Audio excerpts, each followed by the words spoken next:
Assalamualaikum. Nah, salam sehat, salam sejahtera semua.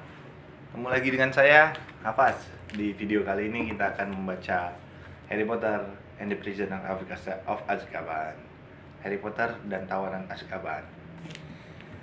Eh, Novel karangan J.K. Rowling. Sebelum saya mulai membaca, seperti biasa, mohon maaf jika nanti saya ada kesalahan dalam membaca istilah, membaca nama, dan sebagainya, ataupun saya salah dalam menginterpretasikan bacaan, karena interpretasi kita dalam membaca beda-beda ya. Nah, saya mohon maaf dulu sebelumnya. Nanti semoga bacaan saya dapat Anda nikmati semua dan dapat menghibur. Oke, Harry Potter dan Tawanan Azkaban, bagian 11. Fireball. Harry tak begitu ingat bahwa bagaimana dia berhasil kembali ke gudang bawah tanah Honeydukes, melewati lorong dan pulang ke kastil. Yang dia tahu hanyalah perjalanan pulang itu rasanya singkat sekali, dan bahwa dia nyaris tidak memperhatikan apa yang dilakukannya, karena kepalanya masih berdenyut-denyut gara-gara percakapan yang baru saja didengarnya. Kenapa tak pernah ada yang memberitahunya? Dumbledore, Hagrid, Mr. Weasley, Cornelius Fudge. Kenapa tak ada yang pernah bilang bahwa orang tuanya meninggal karena sahabat baik mereka berkhianat? Ron dan Hermione mengawasi Harry dengan cemas sepanjang makan malam. Tak berani membicarakan apa yang telah mereka dengar secara tak sengaja, karena Percy duduk dekat mereka. Ketika mereka naik ke ruang rekreasi yang padat, ternyata Fred dan George sudah memasang setengah lusin bom kotoran dengan semangat keceriaan akhir semester. Harry yang tak ingin ditanyai Fred dan George apakah dia berhasil tiba di Hogsmeade atau tidak, menyelinap diam-diam ke kamarnya yang kosong dan langsung menuju lemari di sebelah tempat tidurnya. Didorongnya buku-bukunya ke tepi dan dia segera menemukan apa yang dicarinya. Album foto bersampul kulit yang dihadiahkan Hagrid 2 tahun sebelumnya yang penuh berisi foto-foto sihir ayah dan ibunya. Dia duduk di atas tempat tidurnya, menarik kelambu menutupinya, dan mulai membalik halaman-halamannya, mencari-cari sampai dia berhenti pada foto perkawinan orang tuanya. Tampak ayahnya melambai-lambai kepadanya dengan wajah yang berseri-seri. Rambut hitamnya yang berantakan dan diwariskan kepada Harry mencuat ke segala jurusan. Ibunya dengan wajah penuh kebahagiaan bergandeng dengan ayahnya. Dan itu pasti dia, pengiring pengantin pria. Harry tak pernah mempedulikannya sebelumnya. Kalaupun dia kalau dia tak tahu itu orang yang sama, dia tak akan menduga orang di foto lama ini adalah Black. Wajahnya tidak cekung dan pucat, melainkan tampan, penuh tawa. Sudahkah dia bekerja pada Voldemort ketika foto ini diambil? Sudahkah dia merencanakan kematian kedua orang yang berdiri di sebelahnya? Sadarkah dia akan menghabiskan 12 tahun di Azkaban, 12 tahun yang akan membuatnya tak bisa dikenali. Tetapi para Dementor tidak mempengaruhinya, pikir Harry, seraya menatap wajah tampan yang sedang tertawa itu. Dia tak harus mendengar ibuku menjerit-jerit kalau mereka terlalu dekat. Harry menutup albumnya dan memasukkannya kembali ke dalam lemari. Dia membuka jubahnya, melepaskan kacamatanya, dan naik ke tempat tidur, memastikan kelampunya menyembunyikannya dari pandangan. Pintu kamar terbuka. "Harry?" panggil Ron ragu-ragu. Tetapi Harry berbaring diam, pura-pura tidur. Didengarnya Ron pergi lagi. Lalu dia berguling terlentang, matanya nyala. Kebencian yang belum pernah dikenalnya menjalar di sekujur tubuh Harry seperti racun.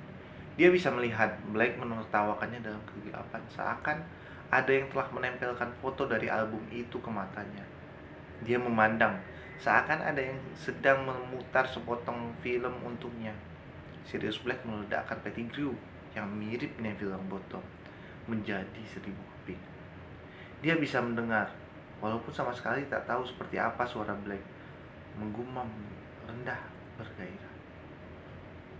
"Sudah terjadi, tuanku. Keluarga Potter memilihku menjadi penjaga rahasia mereka." Dan kemudian terdengar suara lainnya, tertawa nyaring. Tawa yang sama didengar Harry dalam kepalanya setiap kali para Dementor berada di dekatnya. Harry, kau seperti orang sakit. Harry baru bisa tidur menjelang subuh. Saat dia terbangun, kamar sudah kosong. Dia berpakaian dan menuruni tangga spiral. Ruang rekreasi kosong, hanya ada Ron yang sedang makan peppermint kodok sambil membelai perutnya. Dan Hermione yang telah menggelar PR-nya di atas 3 meja. Mana yang lain? Tanya Harry. Pulang. Ini hari pertama liburan. Ingat, kata Ron, menatap Harry lekat-lekat. Sudah hampir waktu makan siang. Aku baru mau naik membangunkanmu. Harry mengenyakkan diri di kursi dekat perapian. Salju masih turun di luar. Crookshanks berbaring di depan perapian seperti keset jingga besar. Kalau kau betul-betul seperti orang sakit, kata Hermione mengawasi wajah Harry dengan cemas. Aku tak apa-apa, kata Harry. Harry dengar, kata Hermione bertukar pandang dengan Ron. Kau pasti tidak terpukul mendengar pembicaraan kemarin, tapi yang penting kau tidak boleh melakukan hal bodoh. Apa misalnya? Misalnya mencoba mencari Black, kata Ron tajam. Harry tahu mereka sudah melatih percakapan ini selagi dia tidur. Dia tak berkata apa-apa. Kau tidak akan mencarikannya kan, Harry? Kata Hermione. Karena Black tak cukup berharga kalau kau jadi korbannya, kata Ron. Harry memandang mereka. Mereka rupanya sama sekali tidak paham. Tahukah kalian apa yang kulihat dan dengar setiap kali para Dementor terlalu dekat kepadaku? Ron dan Hermione menggeleng, tampak cemas. Aku bisa mendengar ibuku menjerit dan memohon kepada Voldemort. Dan kalau kalian mendengar ibu kalian menjerit seperti itu menjelang dibunuh, kalian tidak akan mudah melupakannya. Dan jika kalian tahu orang yang dianggap sahabatnya mengkhianatinya dan mengirim Voldemort kepadanya, tak ada yang bisa kau lakukan, kata Hermione tampak terpukul. Para Dementor akan menangkap Black dan dia akan kembali ke Azkaban. Dan biar tahu rasa dia. Kalian sudah dengar apa yang dikatakan Pudge. Black tidak terpengaruh oleh Azkaban seperti orang normal lainnya. Azkaban bukan hukuman baginya. Jadi apa maksudmu? Tanya Ron tampak tegang sekali. Kau mau membunuh Black atau apa? Jangan konyol, tampak kata Hermione panik. Harry tak ingin membunuh orang, ya kan Harry? Harry tetap tidak menjawab. Dia tak tahu apa yang diinginkannya. Dia tahu hanya dia tak tahan kalau tak berbuat apa-apa, sementara Black bebas berkeliaran. Malfoy tahu, katanya mendadak. Ingat apa yang dikatakannya kepadaku dalam pelajaran ramuan. Kalau aku akan balas dendam.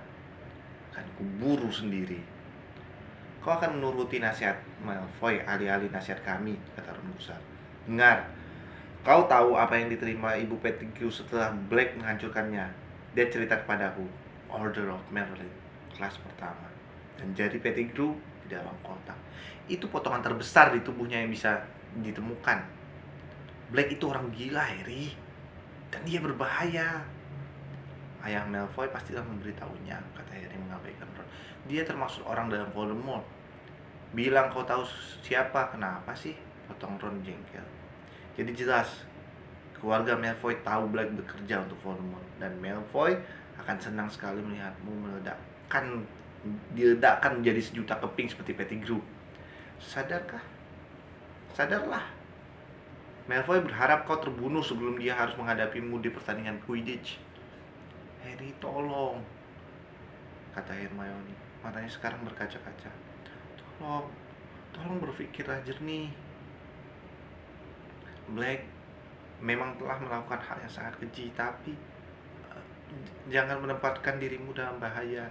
Itulah yang diinginkan Black. Oh Harry, tindakanmu akan menguntungkan Black kalau kau mencarinya. Ibu dan ayahmu pasti tidak ingin kau celaka, kan? Mereka pastilah tak mau kau mencari Black. Aku tak akan pernah tahu. Aku tak akan pernah tahu apa yang mereka inginkan. Karena gara-gara Black aku belum pernah bicara dengan mereka, kata Harry pendek. Hening. Crookshanks menggeliat santai melemaskan cakar-cakarnya. Saku Ron bergetar. Heh, kata Ron, jelas-jelas mencari topik pembicaraan lain. Sekarang kan libur, sudah hampir Natal. Ayo kita tengok Hagrid, sudah lama kita tidak mengunjunginya. Tidak, tukas Hermione cepat. Harry tidak boleh meninggalkan kastil, Ron. Ya, yuk kita ke sana, kata Harry. Duduk tegak, supaya aku bisa menanyai kenapa dia tak pernah menyebut-nyebut nama Black ketika dia mencarikan kepadaku segalanya tentang orang tuaku. Pembicaranya lebih lanjut mengenai Sirius Black jelas bukan yang diinginkan Ron. Atau kita bisa main catur, katanya buru-buru. Atau gobstone. Percy meninggalkan satu set gobstone. Tidak. Ayo kita mengunjungi Hagrid, tegas Harry. Maka mereka mengambil mantel dari kamar mereka dan keluar melalui lubang lukisan. Bangkit dan bertarunglah, anjing besar bastard perut kuning. Itu kata kuncinya. Turun ke kastil yang kosong dan keluar lewat pintu depan kayu ek. Mereka maju dengan pelan, menyeberangi halaman, membuat parit dangkal di salju yang seperti bubuk berkilau. Kaos kaki dan tepi jubah mereka basah kuyup dan dingin. Hutan terlarang seakan telah disihir, masing-masing pohonnya disepuh perak dan pondok Hagrid tampak seperti UAS. Ron mengetuk, tapi tak ada jawaban. Dia tidak sedang keluar kan? Kata Hermione yang gemetar kedinginan di balik mantelnya. Ron menempelkan telinganya ke pintu. Ada bunyi aneh, katanya. Dengar, apa itu, Frank? Harry dan Hermione ikut menempelkan telinganya ke pintu. Dari dalam pondok terdengar beruntun getar dan rintihan. Apa sebaiknya kita panggil seseorang? Tanya Ron cemas. Hagrid!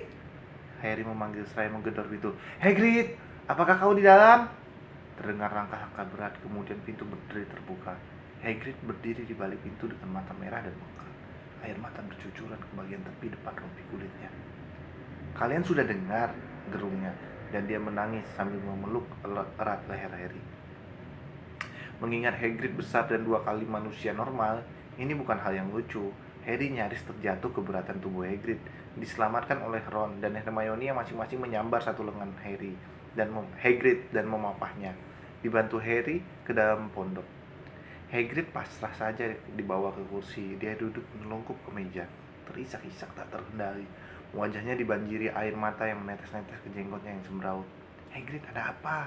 Tanya Hermione yang terperanjat. Harry melihat surat yang tampaknya resmi, terbuka di atas meja. Apa ini, Hagrid? Isak Hagrid menjadi 2 kali lebih keras. Tetapi dia mendorong surat itu ke arah Harry dan memungutnya dan membacanya keras. Keras-keras. Dear Mr. Hagrid, setelah menyelidiki lebih lanjut peristiwa serangan hipogrif terhadap anak dalam kelas Anda, kami menerima jaminan Profesor Dumbledore bahwa Anda tak bersalah dalam peristiwa yang patut disesalkan itu. Wah, kalau begitu bagus dong Hagrid, kata Ron, menepuk bahu Hagrid. Tapi Hagrid masih meneruskan terisak, melambaikan satu tangan raksasanya meminta Harry melanjutkan membaca. Meskipun demikian, kami harus menyatakan kekhawatiran kami tentang hipogrif yang bersangkutan. Kami telah memutuskan untuk menerima pengaduan resmi Mr. Lucius Malfoy, dan persoalan ini akan dibawa ke Komite Pemusnahan Satwa Berbahaya. Pemeriksaan akan dilakukan pada tanggal 20 April dan kami akan meminta Anda hadir bersama hipogrif Anda di kantor komite di London pada tanggal tersebut. Kemudian, sementara itu, si hipogrif harus tetap ditambat dan diisolasi. Hormat kami. Di bawahnya berderet daftar nama para dewan sekolah. Oh, kata Ron. Tapi katamu Buckbeak bukan hipogrif jahat, Hagrid. Pasti dia bisa lolos. Kau tak tahu para gargoyle di Komite Pemusnahan Satwa Berbahaya, kata Hagrid tersendat, seraya menyeka mata dengan jubahnya. Mereka benci binatang menarik. Bunyi mendadak dari sudut pondok Hagrid membuat Harry, Ron, dan Hermione langsung menoleh. Buckbeak, si hipogrif, berbaring di sudut, mengunyah-ngunyah sesuatu yang darahnya berlereran di lantai. Aku tak bisa tinggalkan dia ditambat di luar pada hari bersalju begini. Hagrid terseduh, sendirian. Natal lagi. Harry, Ron, dan Hermione berpandangan. Mereka belum pernah mufakat sepenuhnya dengan Hagrid tentang apa yang disebutnya binatang-binatang menarik, dan oleh orang lain dianggap monster-monster mengerikan. Sebaliknya, tampaknya Buckbeak oke-oke saja. Bahkan bagi standar Hagrid, dia jelas termaksud binatang imut. Kau harus mengajukan pembelaan yang kuat, Hagrid, kata Hermione. Seraya duduk dan meletakkan tangannya di lengan bawah Hagrid yang besar. Aku yakin kau bisa membuktikan Buckbeak tidak berbahaya. Tak akan ada bedanya, isak Hagrid. Setan-setan komite pemusnah itu, mereka semua dalam saku Lucius Malfoy, takut padanya. Dan kalau aku kalah dalam perkara ini, Buckbeak. Hagrid menggerakkan jari seorang memotong lehernya, kemudian menggerung keras, mengelongsor ke depan, melungkup pada wajah dan lengannya. Bagaimana dengan Dumbledore, Hagrid? Tanya Harry. Dia bisa berbuat lebih dari cukup untukku. Kalau Hagrid sudah kelewat sibuk tahan Dementor agar dia tidak masuk kastil, dan Sirius Black berkeliaran. Ron dan Hermione langsung memandang Harry, mengira Harry akan mencaci maki Hagrid karena tidak berterus terang kepadanya tentang Black. Tapi Harry tak tega melakukannya, apalagi dia melihat Hagrid begitu sedih dan ketakutan. Dengar Hagrid, katanya, kau tak boleh menyerah. Hermione benar, kau cuma perlu pembelaan yang baik. Kau boleh memanggil kami sebagai saksi. Aku yakin pernah membaca kasus tentang penyerangan Hippogriff, kata Hermione mengingat-ingat. Dan dalam kasus itu, si Hippogriff berhasil bebas. Aku akan mencarikannya untukmu, Hagrid, dan membacanya untuk mengetahui apa yang sebetulnya terjadi.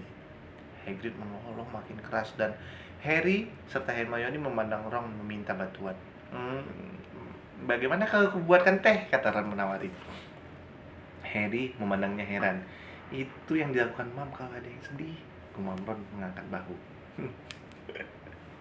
Harry memandangnya keheranan. Itu yang akhirnya, setelah diberi banyak janji akan dibantu dengan secangkir teh yang mengepul di depannya, Hagrid membuang ingus dengan sapu tangan selebar taplak meja dan berkata, kalian benar, tak boleh aku hancur begini. Aku harus kuat. Feng, si anjing besar pemburu babi hutan, muncul takut-takut dari kolong meja dan meletakkan kepalanya di pangkuan Hagrid. Belakangan ini aku kacau, kata Hagrid, membelai Feng dengan satu tangan dan mengusap wajahnya dengan tangan yang lain. Cemas dipikirkan Buckbeak, dan tak ada yang suka pelajaranku. Kami suka, Hermione langsung berbohong. Ya, pelajaranmu hebat, kata Ron, menyilangkan jari di bawah meja. Bagaimana cacing flobernya? Mati? Mati, kata Hagrid muram. Terlalu banyak selada. Aduh, kasihan, kata Ron, bibirnya berkedut. Dan Dementor itu membuat aku merasa sangat tidak enak, kata Hagrid yang mendadak bergidik. Harus lewati mereka tiap hari. Aku minum ke Tribum Stick. Rasanya seperti kembali ke Azkaban. Dia diam, meneguk tehnya. Harry, Ron, dan Hermione menahan napas memandangnya. Mereka belum pernah mendengar Hagrid bicara tentang penahanan singkatnya di Azkaban. Setelah diam sejenak, Hermione bertanya takut-takut, apakah di sana mengerikan, Hagrid? Kalian tidak bisa membayangkan, kata Hagrid pelan. Tak ada tempat lain seperti ini. Kupikir aku akan gila. Hal-hal yang mengerikan bermunculan di pikiranku. Hari itu aku dikeluarkan dari Hogwarts. Hari itu ayahku meninggal. Hari itu aku harus melepaskan Norbert. Matanya berkaca-kaca. Norbert adalah bayi naga yang dimenangkan Hagrid dalam permainan kartu. Kau tak ingat lagi siapa dirimu setelah beberapa waktu, dan kau tak tahu lagi apa gunanya hidup. Di sana aku berharap aku mati waktu tidur. Waktu mereka bebaskan aku, rasanya seperti dilahirkan kembali. Semua tak kuingat lagi. Itu perasaan yang paling menyenangkan di seluruh dunia. Tapi para Dementor tak suka aku bebas. Tapi kau kan tidak bersalah, kata Hermione. Hagrid mendengus. Kau pikir itu ada artinya bagi mereka? Mereka tidak peduli. Asal mereka punya beberapa ratus manusia yang dikurung di sana, supaya mereka bisa disedot kebahagiaannya, mereka tak peduli siapa yang bersalah dan siapa yang tidak. Hagrid diam sejenak, menatap tehnya. Kemudian dia berkata pelan, aku sudah pikir mau melepaskan Buckbeak. Coba suruh dia terbang jauh. Tapi bagaimana kau bisa menjelaskan pada Hippogriff dia harus sembunyi? Dan aku takut melanggar hukum. Dia menonggak menatap mereka. Air matanya bercucuran lagi. Aku tak mau kembali ke Azkaban. Kunjungan ke pondok Hagrid, walaupun jauh dari menyenangkan, membawa dampak yang diharapkan Ron dan Hermione. Meskipun Harry sama sekali tidak melupakan Black, dia tidak bisa terus-menerus memikirkan balas dendam kalau dia ingin membantu Hagrid memenangkan perkara melawan komite pemusnah satwa berbahaya. Dia, Ron, dan Hermione ke perpustakaan keesokan harinya, dan kembali ke ruang rekreasi yang kosong dengan membawa setumpuk buku yang mungkin bisa membantu menyiapkan pembelaan untuk Buckbeak. Ketiganya duduk di depan perapian yang berkobar. pelan-pelan membalik-balik halaman buku berdebu tentang kasus-kasus terkenal binatang-binatang perusak. Kadang-kadang saja bicara, kalau kebetulan menemukan sesuatu yang mungkin ada hubungannya dengan perkara Buckbeak. Ini ada perkara di tahun 1722, tapi hipogrifnya dihukum. Lihat apa yang dilakukan terhadapnya, sungguh menjijikkan. Ini mungkin bisa membantu. Seekor manticore menyerang orang dengan buas pada tahun 1296, dan mereka membiarkan si manticore bebas. Oh tidak, soalnya mereka semua orang karena semua orang sangat ketakutan dan tak ada yang berani mendekatinya. Sementara itu, di bagian-bagian lain kastil, dekorasi Natal yang luar biasa indah sudah terpasang. Meskipun hanya sedikit sekali anak yang bisa menikmatinya, rangkaian tebal panjang holly dan mistletoe dipasang sepanjang koridor-koridor. Cahaya misterius bersinar dari dalam semua baju zirah, dan aula besar dipenuhi 12 pohon Natal yang biasa berkelap-kelip dengan binatang-binatang emas. Harum masakan lezat memenuhi koridor, dan ketika malam Natal tiba, harum masakan itu begitu kuat sehingga bahkan Scabbers pun menjulurkan hidungnya dari dalam lindungan sakuron dan mengendus-endus udara penuh harap. Pagi Natalnya, Harry terbangun oleh Ron yang melemparkan bantal kepadanya. "Oi, hadiah!" Harry menjangkau kacamatanya dan memakainya, menyipitkan mata menembus keremangan ke kaki tempat tidurnya. Di tempat itu, setumpuk kecil hadiah telah muncul. Ron sudah mulai merobek bungkus hadiahnya sendiri. Jumper dari Mam. Merah lagi. Coba lihat kau dapat tidak? Harry juga mendapat hadiah jumper. Mrs. Weasley mengiriminya jumper merah sewarna dengan seragam Quidditch-nya dengan gambar singa Gryffindor terajut di bagian dadanya. Juga selusin pai daging cincang, kue-kue Natal, dan sekotak kacang renyah. Ketika dia menyisihkan hadiah-hadiah ini ke tepi, dia melihat bungkusan panjang pipi tergeletak di bawahnya. "Apa itu?" tanya Ron. Melongok, tangannya masih memegang sepasang kaos kaki merah yang baru dibuka bungkusnya. "Tahu." "Oh, bukan tahu." "Tahu." Harry membuka bungkusan itu dan terperangah melihat sapu indah berkilau terguling di atas tempat tidurnya. Ron menjatuhkan kaos kakinya dan melompat dari tempat tidurnya agar bisa melihat lebih jelas. "Aku tak percaya," katanya parau. "Sapu itu Firebolt, persis sama dengan sapu impian yang pernah setiap hari ditengok Harry di Diagon Alley." Gagangnya berkilauan ketika dia mengangkatnya. Harry bisa merasakan getaran sapu itu. Dia melepasnya, sapu itu melayang di udara tanpa dipegangi pada ketinggian yang pas untuk dinaikinya. Mata Harry bergerak dari nomor registrasi emas di ujung gagang ke ranting-ranting bridge lurus halus yang membentuk ekor sapunya. Siapa yang mengirimnya kepadamu?" tanya Ron terkesima. "Coba lihat, ada kartunya atau tidak," kata Harry. Ron merobek tuas kertas pembungkus Firebolt itu. "Tak ada." "Buset, siapa yang bersedia mengeluarkan begitu banyak uang untukmu?" "Ya," sahut Harry takjub. "Taruhan, pasti bukan dari keluarga Dursley." "Menurutku pasti Dumbledore," kata Ron. Sekarang berjalan mengelilingi Firebolt, memeriksanya senti demi senti. "Dia mengirimimu jubah gaib secara anonim."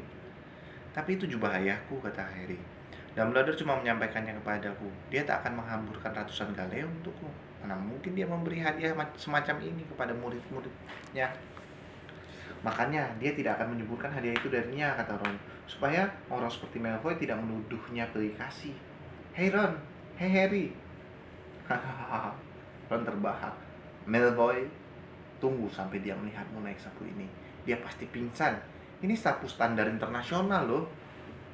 "Aku tak bisa percaya," gumam Harry mengelus gagang Firebolt-nya. Sementara Ron terenyah di tempat tidur. Harry tergelak-gelak memikirkan bagaimana reaksi Malfoy. "Siapa?" "Aku tahu," kata Ron mengendalikan diri.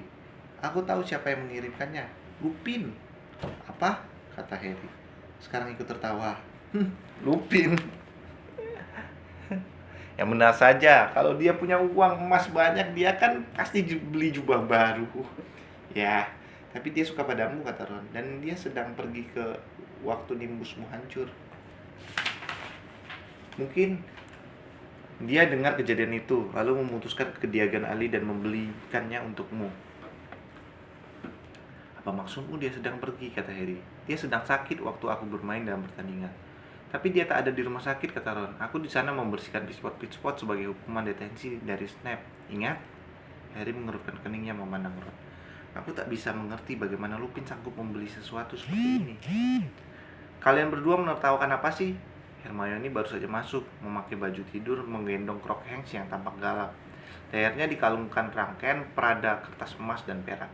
Jangan bawa dia masuk ke sini, kata Ron yang bergegas menyambar Scabbers dari tempat tidurnya dan menjejalnya ke dalam saku pijamannya. Tapi Hermione tidak mendengarnya. Dia menurunkan Crookshanks di atas tempat tidur kosong. Seamus Crookshanks tepat di atas tempat tidur kosong Seamus dan ternganga menatap Fireball. Oh, Harry, siapa yang mengirim itu? Tak tahulah, kata Harry. Tak ada kartu atau keterangan apapun dalam bungkusnya. Betapa herannya dia. Hermione tidak kelihatan bergairah ataupun kagum mendengar ini. Sebaliknya, wajahnya menjadi keruh. Dia menggigit bibirnya. Kenapa sih kau, kata Hermione. Entahlah, kata Hermione pelan. Tapi agak aneh kan? Maksudku, ini sapu bagus kan? Ron menghela napas jengkel. Ini sapu paling bagus di seluruh dunia, Hermione, komentarnya. Jadi pastilah mahal.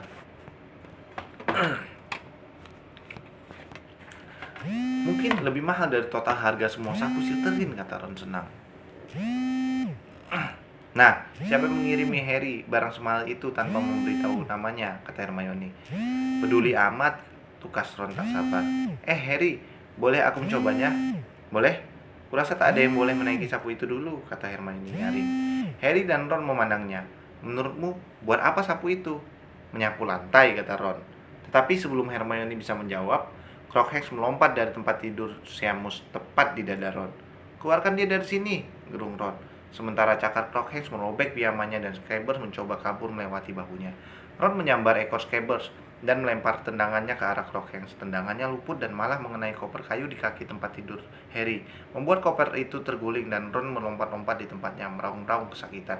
Bulu-bulu Crookshanks mendadak berdiri, suitan nyaring melengking memenuhi kamar. Teropong curiga saku terlepas dari kaos kaki usang Paman Vernon dan berpusar serta berkilau di lantai. Aku sudah lupa punya ini, kata Harry, memungut teropongnya. Aku tak pernah memakai kaos kaki ini kalau tidak terpaksa. Teropong curiga itu berpusar dan melengking di atas telapak tangannya. Crookshanks mendesis-desis dan mengeram ke arahnya. Mendingan bawa keluar kucing itu dari sini, Hermione, kata Ron berang. Dia duduk di tempat tidur Hermione. Harry memijat-mijat jari kakinya. Apa kau tidak bisa membuatnya diam? Dia menambah kepada Harry. Sementara Hermione meninggalkan kamar mereka. Mata kuning Crookshanks masih menatap galak Ron. Harry menjejalkan teropong curiga itu ke dalam kaos kakinya lagi dan melemparnya ke dalam kopernya. Yang terdengar sekarang hanya rintihan dan umpatan kemarahan Ron. Scabbers meringkuk di tangan Ron. Sudah cukup lama. Harry tidak melihatnya keluar dari saku Ron. Dia heran sekali melihat Scabbers yang dulu gemuk sekali, sekarang kurus kering.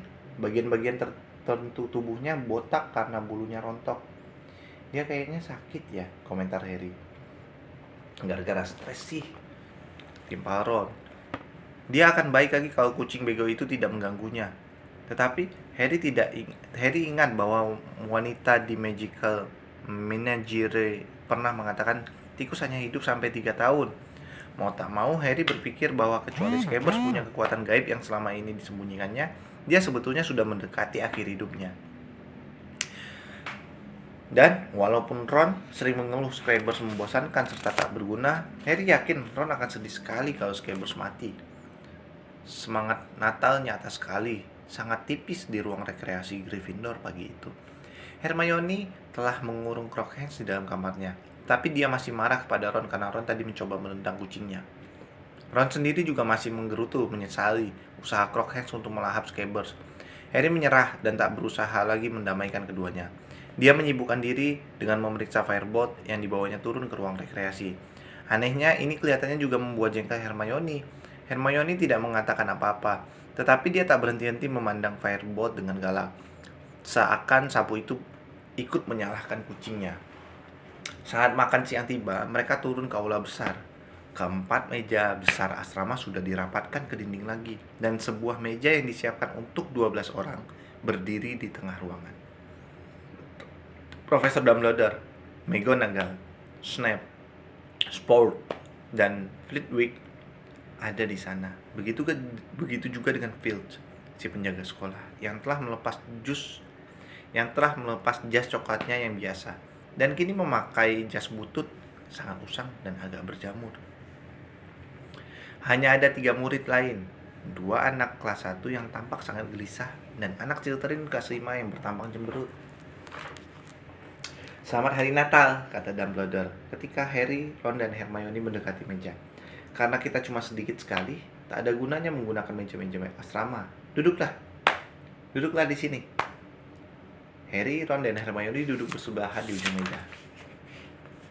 Pantesan, kata Dumbledore dengan antusias. Dia mengulurkan ujung petasan perak besar kepada Snape. Oh, bukan pantesan. Petasan, kata Dumbledore antusias, mengulurkan ujung petasan perak kepada Snape yang mengambilnya dengan enggan dan menariknya. Dengan bunyi dor keras seperti letusan senapan, petasan itu meledak dan di dalamnya ternyata ada topi sihir berbentuk kerucut dengan burung-burung nasar di puncaknya. Harry yang teringat pada Bogart berpandang dengan Ron, yang keduanya nyengir. Bibir Snape menipis. Didorongnya topi itu ke arah Dumbledore yang langsung mencopot topinya sendiri dan memakainya. Ayo mulai! Dia mengajak yang hadir, tersenyum kepadanya. Ketika Harry sedang menyendok kentang panggang, pintu aula besar terbuka lagi. Profesor Trelawney meluncur ke arah mereka seakan di atas roda. Dia memakai gaun hijau berpayet untuk menghormati hari besar ini, membuatnya semakin kelihatan seperti capung besar yang berkilauan. Sybil, sungguh kejutan yang menyenangkan, kata Dumbledore seraya berdiri. Aku tadi sedang mengamati bola kristalku, kepala sekolah, kata Profesor Trelawney dengan suaranya yang paling sayup-sayup. Dan betapa herannya aku melihat diriku meninggalkan makan siangku yang kunikmati sendiri dan datang bergabung dengan kalian. Siapakah aku ini sehingga bisa melawan desakan takdir? Maka aku bergegas meninggalkan menaraku dan memohon maaf untuk keterlambatan. Tidak apa-apa, kata Dumbledore, matanya berkilauan. Biar ku ambilkan kursi. Dan dia menggambar kursi di udara dengan tongkatnya. Kursi itu berputar selama beberapa detik sebelum jatuh di antara Profesor Snape dan McGonagall. Meskipun demikian, Profesor Trelawney tidak langsung duduk. Matanya yang besar mengitari meja dan mendadak dia memekik pelan. Aku tak berani, kepala sekolah. Kalau aku ikut duduk di meja ini, kita akan ber-13. Tak ada yang lebih sial daripada itu. Jangan lupa bahwa kalau 13 orang makan bersama, yang pertama bangkit akan mati lebih dulu. Kita ambil resiko itu, Sybil, kata Profesor McGonagall habis sabar. Duduklah, kalkulnya sudah nyaris sedingin batu. Profesor Trelawney ragu-ragu, kemudian duduk di kursi kosong itu. Matanya terpejam dan bibirnya terkatup rapat, seakan mengharap kilat akan menyambar meja itu. Profesor McGonagall memasukkan sendok besar ke dalam basi besar yang paling dekat dengannya. Membabat, Sybil. Profesor Trelawney mengabaikannya. Matanya kini sudah terbuka lagi. Sekali lagi, seakan memandang mengitari meja dan bertanya, tapi di mana Profesor Lupin yang baik? Sayang sekali dia sakit, kata Dumbledore, memberi isyarat agar semua orang mengambil makanannya sendiri-sendiri. Sungguh kasihan, sakit tepat pada hari Natal. Tapi tentunya dia sudah tahu itu, Sybil, kata Profesor McGonagall, alisnya terangkat. Profesor Trelawney melempar pandang dengan dingin kepada Profesor McGonagall. Tentu saja aku tahu, Minerva, katanya tenang. Tapi orang kan tidak memamerkan kenyataan bahwa dia tahu segalanya. Aku sering bersikap seakan aku tidak memiliki mata batin agar orang lain tidak cemas. Pantas saja, kata Profesor McGonagall masak. Kalau harus Profesor Trelawney mendadak tidak sayup-sayup lagi. Kalau kau harus tahu, Minerva, aku sudah melihat bahwa Profesor Lupin yang malang tidak akan lama bersama kita. Rupanya dia sendiri menyadari bahwa waktunya singkat. Dia benar-benar kabur waktu aku menawarkan untuk melihat nasibnya pada bola kristal. Wah. Kenapa ya? Komentar Profesor McGonagall hambar. Aku meragukan, kata Dumbledore dengan suara riang tapi bernada agak tinggi, mengakhiri percakapan antara Profesor McGonagall dan Profesor Trelawney. sudah bahwa Profesor Lupin dalam bahaya, Severus. Kau sudah membuatkan ramuannya untuknya lagi? Sudah, Kepala Sekolah, menjawab Snape. Bagus, kata Dumbledore. Kalau begitu tak lama lagi dia pasti sembuh. Derek, kau sudah pernah mencicipi cipot lata ini? Enak loh. Wajah anak kelas 1 itu langsung merah padam karena disapa oleh Dumbledore. Dia mengambil sepiring sosis dengan tangannya yang gemetar. Profesor Trelawney bersikap nyaris normal sampai menjelang akhir santap Natal itu. 2 jam kemudian, dengan perut kenyang sekali oleh hidangan Natal yang lezat-lezat dan masih memakai topi petasan mereka, Harry, Ron, dan Hermione bangkit lebih dulu dari kursi mereka. Dan Profesor Trelawney menjerit nyaring. Astaga, siapa dari kalian yang bangkit lebih dulu dari kursi kalian? Siapa? Entahlah, kata Ron memandang Harry dengan salah tingkah. Kurasa tak akan banyak bedanya, kata Profesor McGonagall dingin. Kecuali ada orang gila yang membawa kapak menunggu di luar pintu untuk membantai orang pertama yang muncul di depan aula. Bahkan Ron pun tertawa. Profesor Trelawney tampak sangat tersinggung. Ikut? Harry bertanya kepada Hermione. Tidak, kata gumam Hermione. Aku perlu bicara sebentar dengan Profesor McGonagall. Mungkin mau tahu apa yang dia bisa ambil pelajaran lebih banyak lagi, kata Ron seraya menguap ketika mereka masuk ke aula depan yang sama sekali tak ada orang gila berkapaknya. Ketika tiba di ujung lukisan, ternyata Sir Cadogan sedang asik berpesta Natal dengan 2 rahib, beberapa mantan kepala sekolah Hogwarts, dan kuda poninya yang gemuk. Dia mengangkat visor ke potongnya dan menyalami mereka dengan mengangkat botol gemuk berleher pendek berisi arak. Selamat hari Natal, kata kunci. Anjing kudisan, jawab Ron. Untukmu juga, Sir, teriak Sir Cadogan ketika lukisan itu mengayun ke depan membuat jalan masuk bagi mereka. Harry langsung ke kamarnya, mengambil firebolt dan mengangkat peralatan sapu hadiah ulang tahunnya dari Hermione. Membawa keduanya ke ruang rekreasi dan berusaha mencari-cari sesuatu yang bisa dilakukannya kepada sapunya. Meskipun demikian, tak ada ranting bengkok yang perlu dirapikan dan gagangnya sudah amat berkilau sehingga tak ada gunanya menggosoknya. Maka dia dan Ron cuma duduk mengagumi sapu itu dari segala sudut sampai lubang lukisan terbuka dan Hermione masuk diikuti Profesor McGonagall. Meskipun Profesor McGonagall kepala asrama Gryffindor, hanya 1 kali Harry pernah melihatnya di ruang rekreasi, dan itu menyampaikan pengumuman yang penting. Harry dan Ron memandangnya keheranan. Keduanya memegangi firebolt. Hermione berjalan menghindari mereka, duduk mengambil buku yang paling dekat dengannya, menyembunyikan wajahnya. Jadi ini sapunya, kata Profesor McGonagall, seraya berjalan mendekati perapian dan mengawasi firebolt itu dengan tajam. Miss Granger baru saja memberitahuku bahwa kau mendapat kiriman sapu puter. Harry dan Ron memandang Hermione. Mereka bisa melihat dahinya memerah di atas bukunya yang terbalik. Boleh aku lihat? Kata Profesor McGonagall. Tetapi dia tidak menunggu jawaban. Dia langsung menarik firebolt dari tangannya. Dia menelitinya hati-hati dari ujung gagangnya sampai ujung ranting-rantingnya. Dan sama sekali tak ada keterangan apa-apa, Potter. Tak ada kartu, tak ada pesan apapun. Tidak, kata Harry tak mengerti. Begitu, kata Profesor McGonagall. Ya, terpaksa aku harus membawanya, Potter. Apa? Kata Harry tergagap berdiri. Kenapa? Harus diperiksa kalau dimasuki sihir jahat, kata Profesor McGonagall. Tentu saja aku bukan ahlinya, tetapi bisa pastikan Madam Hawk dan Profesor Flitwick yang akan mempretelinya. Mempreteli? Ron mengulangi seakan Profesor McGonagall sudah gila. Cuma akan makan waktu beberapa minggu, kata Profesor McGonagall. Kau akan menerimanya kembali jika kami sudah yakin sapu ini bebas dari sihir jahat. Sapu itu tidak apa-apa, Profesor, kata Harry, suaranya agak bergetar. Sungguh, Profesor, kau tak akan bisa tahu, Potter, kata Profesor McGonagall cukup lembut. Tak akan tahu sampai kau menerbangkannya. Paling tidak, dan kurasa itu jelas tak boleh. Sampai kami yakin sapu itu tidak dimasuki sihir jahat. Aku akan rutin memberitahumu.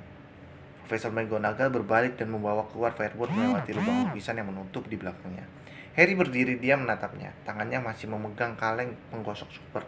Tapi Ron langsung memarahi Hermione. Ngapain kau ngadu kepada Profesor McGonagall? Hermione melempar bukunya. Wajahnya masih merah padam, tetapi dia bangkit dan menghadapi Ron dengan gagah.